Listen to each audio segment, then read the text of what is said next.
Hello friends, welcome to Pranav spoken English. நம்ம இன்றைக்கி என்ன பார்க்க போகிறோன்னா ஸ்டோரி பார்க்க போகிறோம். அதாவது தமிழ் கதைகளை எப்படி இங்கிலீஷில் சென்டென்ஸ் மேக் பண்ணலாம் அப்படிங்கிறத பார்க்க போகிறோம். ஃப்ரெண்ட்ஸ், நம்ம சேனலை இன்னும் சப்ஸ்கிரைப் பண்ணலைன்னா சப்ஸ்கிரைப் பண்ணிக்கோங்க. வாங்க வீடியோக்குள்ளே போகலாம். ஒரு பசியுள்ள நரி எல்லா இடங்களிலும் உணவு தேடி அலைந்தது. ஒரு விவசாயியின் சுவரில் தடுமாறி விழும் வரை அந்த நரியால் எந்த உணவையும் கண்டுபிடிக்க முடியவில்லை. அதன் பிறகு பெரிய ஊதா நிற திராட்சைகளை பார்த்து அதை எடுக்க முடிந்தவரை குதித்தது.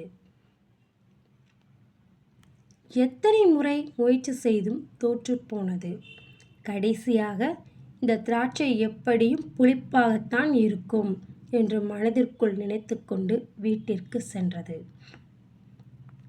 ஃப்ரெண்ட்ஸ் பாருங்கள், ஒரு பசியுள்ள நரி எல்லா இடங்களிலும் உணவு தேடி அலைந்தது. இதை நம்ம எப்படி இங்கிலீஷில் சென்டென்ஸ் மேக் பண்ணலான்னு பாருங்கள். பசியுள்ள நரி அப்படிங்கிறத ஹங்க்ரி ஃபாக்ஸ்ன்னு சொல்லுவோம்.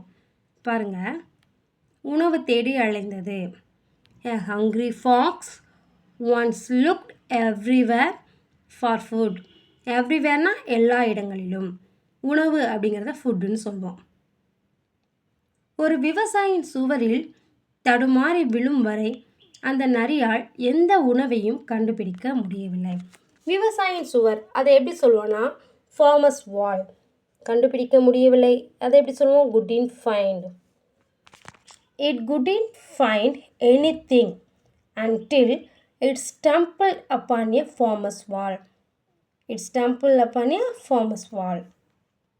அதன் பிறகு பெரிய ஊதா நிற திராட்சைகளை பார்த்து அதை எடுக்க முடிந்தவரை குதித்தது.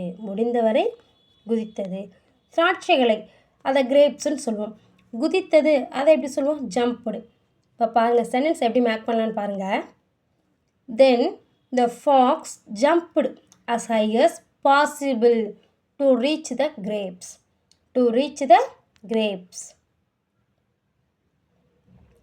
எத்தனை முறை முயற்சி செய்தும் தோற்றுப்போனது. பாருங்கள், அது ட்ரை பண்ணி ஃபெயில்ட் ஆயிடுச்சு. இதை நம்ம எப்படி சென்டென்ஸ் மேக் பண்ணலான்னா, no matter how many times எத்தனை முறை, it tried and it failed. முயற்சி செய்தும் தோற்றுப்போனது. கடைசியாக இந்த திராட்சை எப்படியும் புளிப்பாக தான் இருக்கும் என்று மனதிற்குள் நினைத்து கொண்டு வீட்டிற்கு சென்றது. ஃபைனலி அது வீட்டுக்கு போயிடுச்சு, எப்படியும் புளிப்பாக இருக்கும்னு. Finally he gave up and went home thinking to himself. அதுவே மனசுக்குள்ளே நினச்சிக்கிடுச்சு that the grapes must have been sour anyway. கண்டிப்பாக புளிப்பாக இருக்கும்னு அதுவே தான் மனசுக்குள்ளே நினச்சிக்கிட்டு வீட்டுக்கு போயிடுச்சு. தேங்க்யூ.